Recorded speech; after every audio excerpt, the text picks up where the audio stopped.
surgawi. Terpujilah Tuhan, malam ini kami siapkan hati kami mendengar firman-Mu. Roh Kudus mencerahkan hati dan pikiran kami, sehingga kami dibekali dengan sabda-Mu. Dalam nama Tuhan Yesus Juru Selamat kami. Amin.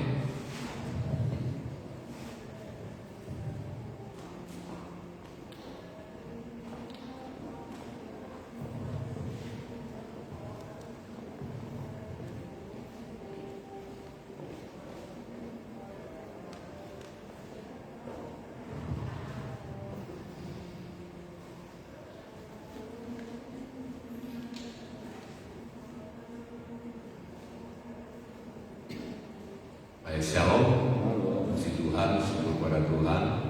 Tuhan baik bagi kita semua. Malam hari ini kita siapkan hati kita dengan firman Tuhan. Kita akan baca firman Tuhan dari surat Filipi pasal 2 ayat yang ke-8. Filipi pasal 2 ayat yang ke-8.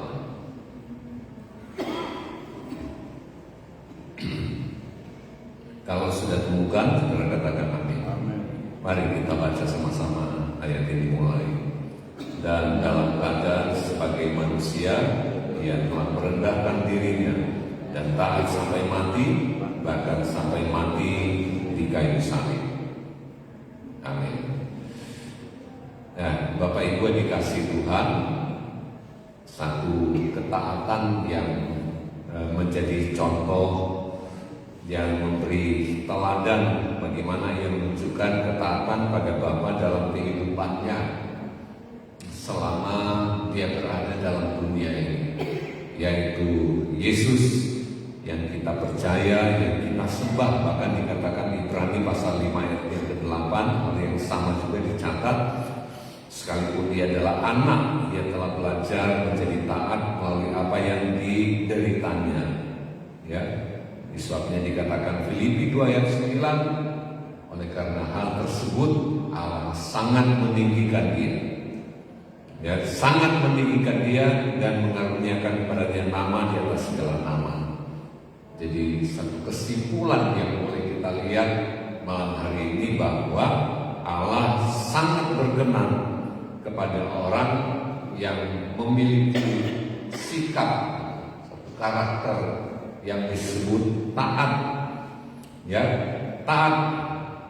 Dan kita memang lihat dalam Alkitab, ya, setiap ketaatan adalah satu harga yang dibayar, ada harga yang dia bayar. Dan Yesus dikatakan sekalipun dia menderita, ya, sekalipun menderita, dia terus belajar untuk taat dalam penderitaannya. Ya, dia tidak bersungut mungkin begitu, saudara. Dia tidak menjadi marah dengan orang lain yang menyusahkan kehidupannya, ya, dan seterusnya. Jadi makin kita mengerti arti ketaatan, makin kita berani membayar harga dari sebuah ketaatan itu sendiri, ya. Jadi semakin seseorang itu mengerti, ya, tentang ketaatan, ya, semakin dia mengalami kekuatan dalam kehidupannya. Karena ketaatan kita itu ditujukan kepada Bapa kita di sorga, ya, artinya taat kepada yang kita tidak lihat sekalipun, ya. Kita melihat dalam Alkitab ada contoh-contoh orang disakiti, tapi dia tidak sakit, ya, saudara. Yusuf disakiti oleh orang lain, dia tidak merasa sakit. Berapa banyak orang Kristen yang disakiti orang lain, dia sakit hati juga. Yang mestinya kan tidak, B aja maksudnya. Tapi nanti kalau ditanya kenapa sih kamu marah juga, ya namanya kita masih daging, namanya juga masih manusia. Dia maki, ya saya balas maki. Ya, dia menyakiti, ya saya juga ada kekuatan untuk membalas menyakiti dia. Nah, tadi kita lihat dalam Alkitab, semakin seseorang itu dia mengerti tentang ketaatan, ya dia akan punya kekuatan, punya kemampuan, sama seperti apa dibuat oleh sungguh pun dia menderita. Siapa yang buat dia menderita? Manusia. Dia dibilang setan, kerasukan setan. Ya, manusia normal. Saudara pernah nggak dibilang orang kerasukan setan? Mungkin nggak pernah. Tapi dia nggak merasa dia sakit. Nggak merasa dia, saya sakit hati loh apa yang dia ngomong, apa yang dia bilang, saya sakit hati. Loh, kita tokoh-tokoh kita karena ketaatan itu mereka tidak merasakan itu. Saya contohnya Yusuf. Siapa yang menyakiti dia?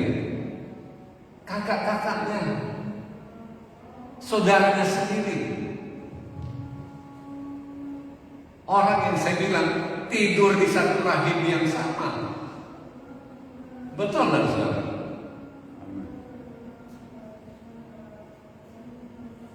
Tapi dia disakiti dan dia tidak pernah merasa sakit. Dia dijual, dia dibuang oleh Yesus sama sekali tidak. Yesus juga tidak merasakan itu. Sebenarnya ini contoh-contoh yang agung yang diberikan kepada gereja. Sebenarnya semakin kita taat, kita mengenal arti ketaatan, kita akan semakin kuat. Karena memang ada harga yang dibayar untuk itu. Semakin orang taat, artinya semakin orang itu baik. Mestinya, berapa banyak orang yang bisa bertahan seperti Yusuf? Ya mestinya bisa. Tapi berapa banyak juga orang Kristen yang jahat membalas dengan jahat. Dia disakiti, dia merasa sakit, mengobati sakitnya, dia membalas. Dan dia merasa puas untuk itu. Kalau siapa bilang, ya, saudara-saudara dikasih Tuhan, ketika kita mendengar kata taat, saudara, apa yang muncul di pikiran kita? Apakah itu sesuatu yang positif atau negatif? Karena itu tidak mudah, ya. Karena ketaatan saya bilang tadi ada harga yang harus kita bayar. Ya tantangan itu, cobaan itu. Ya ada satu yang ditunjukkan video kita di salah satu ruangan tempat olahraga, orang olahraga, ya, menurunkan kalori, menurunkan lemak. Tapi ada seseorang yang berjalan di ruangan itu membawa kue cake, membawa es krim, dia makan di depan orang yang sedang olahraga, dibagi-bagi, mau? Ya, ada yang bilang ini setan. Ya, ini setan. Ada kan dalam bahasa Inggris ditanggung. Setan yang mengelilingi ruang olahraga. Nah, orang olahraga mau menurunkan lemak, menurunkan macam-macam lah. Ya, dia diet. Saudara, tapi ada orang yang mengelilingi dia dengan orang ruangan itu dengan kue-kue yang enak, yang dipenuhi dengan mentega, yang dengan es krim yang enak. Ya ada yang makan aja lah daripada sikat aja nanti belakangan olahraga juga kita nanti ya. Ada yang berubah, dia tahu ini orang lagi ngeprank ya. Ada lagi ada setan dan tayangan ya, menggoda orang supaya ya makanlah makan yang sebenarnya dia ada di situ untuk menurunkan lemaknya dan lain-lain ya, tapi ditawarin ya, ada yang tergoda, makan aja berhenti sebentar makan mumpung praktis enak loh ya. Saudara-saudara dikasih Tuhan, jadi pada waktu kita mau bersikap taat, apa kita mendengar kata taat juga, gimana sikap kita itu sesuatu yang positif ataukah negatif? Apakah kita menyukai ketaatan? Ada orang yang memang tidak suka taat, ya, dia berjalan atas dasar pendapatnya pribadi, prinsip-prinsip pribadi yang dia bangun sendiri berdasarkan dari pengalaman perjalanan kehidupannya.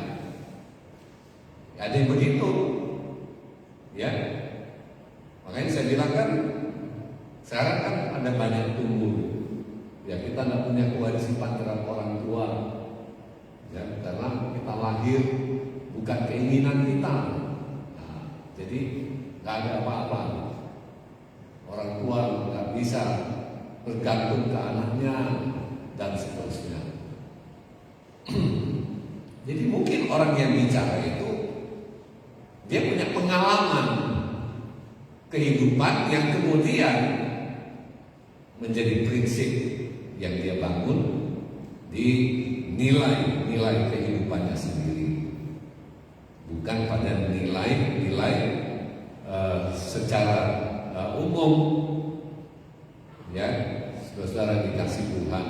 Jadi kita menyaring apakah itu pengalaman pribadi ataukah itu memang satu prinsip yang memang di satu budaya, satu komunitas yang kecil saja, atau itu mencakup masyarakat pada umumnya. Ya, apalagi kita, ya kita harus mendasarkan kehidupan atas firman Tuhan. Ya, jadi memang ada orang yang tidak suka apa yang disebut taat. Taat. Ya ada orang yang memang betul-betul dia taat. Tadi saya baru baca satu catatan singkat. Jadi di Cina ada 2 kakak beradik laki-laki sampai ke pengadilan karena kedua anak laki-laki ini berebutan untuk merawat ibunya yang sudah tua. Yang kakak sudah ngurus ibunya udah lama. Ya, si adiknya bawa ke pengadilan karena dia juga mau merawat ibunya. Nah, si adiknya dimenangkan oleh pengadilan karena dia masih muda dan masih kuat. Sedangkan kakaknya sudah tua. Itu pertimbangan pengadilan. Artinya apa? Saya itu sesuatu yang bagus. Ya, keduanya berebut untuk mau merawat sampai kapanpun orang tuanya. Ya, itu terbangun ya sesuatu di mana mereka menunjukkan ketaatan mereka kepada orang tua. Ya, kepada orang tua. Mungkin tetangga mereka bisa juga ada yang tidak seperti itu. Nah, itu yang saya bilang. Itu terbangun dari kehidupan yang memang mereka lihat ini nilai-nilai yang mereka serap, yang mereka tangkap, yang mereka pegang. Ya, nah, kita kasih apa ke anak? Kita kasih apa ke orang lain? Ya firman Tuhan. Ya, saudara dikasih Tuhan. Jadi inilah kecenderungan kita lihat manusia.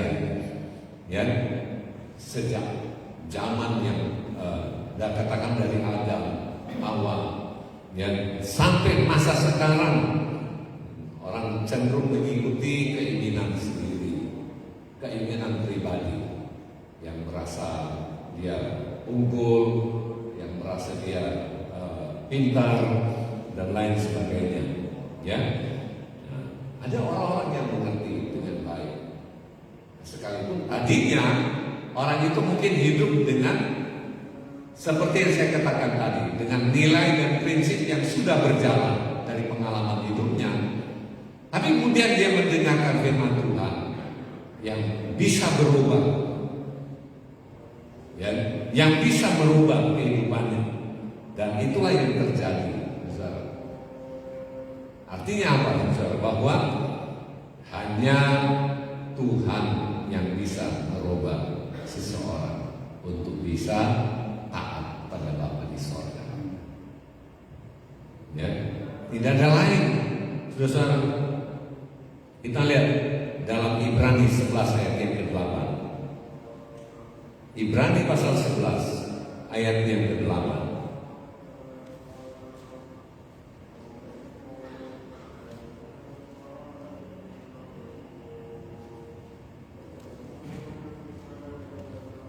Ibrani 11 ayat 8. Kalau sudah temukan, sudah katakan amin.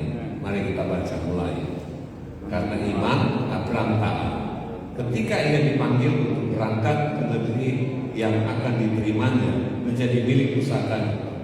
Lalu ia berangkat dan tidak mengetahui tempat yang ia tuju.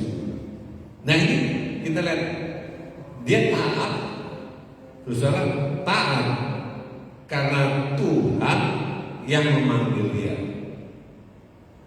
Dia berjalan itu dengan iman. Ya, ayat ini mengatakan karena iman Abraham itu taat. Taat pada apa? Taat pada suara Tuhan yang memanggil. Ya, dia berjalan dengan iman. Ya, jadi Tuhanlah yang memberikan pencerahan kepada Abraham untuk keluar dari Ur Kasdim, dari tanah di mana dia lahir, tanah di mana dia tumbuh menjadi orang dewasa, sana saudara keluarga di seputar rumahnya. Kemudian Tuhan memanggil Abraham keluar, ya, keluar dari tempat itu. Abraham taat pada panggilan Tuhan. Kemudian dia berjalan itu dengan iman. Ayat ini mengatakan karena iman Abraham taat. Sebenarnya dia taat pada panggilan. Ya, saudara, Tuhan yang memanggil. Abraham sangat mempercayai Allah ketika ia dipanggil untuk pergi ke tempat yang dia sendiri tidak tahu. Dia tidak berprasangka buruk bahwa Tuhan akan mencelakakan kehidupannya, Tuhan akan membuat sial hidupnya, Tuhan akan menyesat. Tidak ada. Saudara, dia taat pada panggilan Tuhan dan dia berjalan dengan iman. Ya, jadi kita lihat, ya, ini satu ketaatan. Ya, misalnya makin kita mentaati Tuhan, saudara, iman kita semakin kuat dalam perjalanan hidup kita. Ya, Abraham dia mendengar suara Tuhan, manggil dia keluar. Itu petunjuknya itu saja. Kamu keluar. Udah. Tapi dia terus berjalan dengan iman. Ya, berjalan dengan iman. Baik, saudara, misalnya taat juga itu karena kasih. Coba kita baca Yohanes 14 ayat 15. Yohanes pasal 14 ayat 15. Kalau sudah temukan, saudara katakan amin. Mari kita baca ayat ini sama-sama. Mulai. Jikalau kamu mengasihi aku, kamu akan menuruti segala perintahku. Ya, Tuhan Yesus berkata, kalau kamu mengasihi aku, kamu akan menuruti segala perintahku. Dan jika kita tidak taat, jangan-jangan sebenarnya kita tidak mengasihi Tuhan. Ya, jangan-jangan sebenarnya kita tidak mengasihi Tuhan. Tidak taat artinya kita lebih mengasihi yang lain. Ya, diri kita sendiri mungkin, ya saudara-saudara. Dan hal-hal yang lain yang tidak ada kaitan sama sekali dengan Tuhan. Ya, kasih itu diekspresikan dengan menghormati Tuhan. Ya, tapi menghormati Tuhan diekspresikan dengan menuruti perintah Tuhan. Jadi itu, saudara. Kasih itu diekspresikan dengan kita menghormati Tuhan. Ayat ini mencatat begitu. Ya, siapa yang mengasihi aku menuruti segala perintah. Menghormati Tuhan diekspresikan dengan melakukan, artinya taat pada perintah Tuhan. Ya, saudara, kasih kita kepada Tuhan berarti kita itu adalah orang yang menghormati Tuhan. Ya, kita menghormati Tuhan kan bukan begini. Menghormati Tuhan diekspresikan dengan taat kepada Tuhan. Itu misal hormati kan bukan begini. Hormat kalau cuma hormat begini itu semua bisa. Iya. Saudara dikasih Tuhan atau sikap tunduk menghormati. Nah, jadi kasih itu diekspresikan dengan kita menghormati Tuhan. Menghormati Tuhan diekspresikan dengan ketaatan. Ya, ketaatan. Saudara, ada pengalaman dalam Alkitab seorang Saul, orang yang berhasil. Orang Israel minta raja, Tuhan bilang, ya saya kasih raja. Ya, Saul jadi raja. Tapi Saul di puncak keberhasilannya dia tidak taat kepada Tuhan. Ya, terus dia jauh dari dekat Tuhan. Itu Saul. Ya, saudara. Jadi Saul bukan contoh orang yang taat. Betul, dia perkasa, perang dia bisa berhasil. Tapi ada banyak hal yang menunjukkan ketidaktaatan Saul. Bukan Saul, Daud, Salomo. Ya, saudara. Orang Israel kan yang minta raja. Kita minta raja. Kita mesti punya raja. Datanglah Saul, dikasih Tuhan bagi orang Israel. Ya, saudara, Saul mulai memimpin peperangan-peperangan. Ada banyak keberhasilan, tapi secara pribadi kemudian Saul gagal untuk taat sama Tuhan. Ya, saudara. Dan memang ada contoh-contoh juga.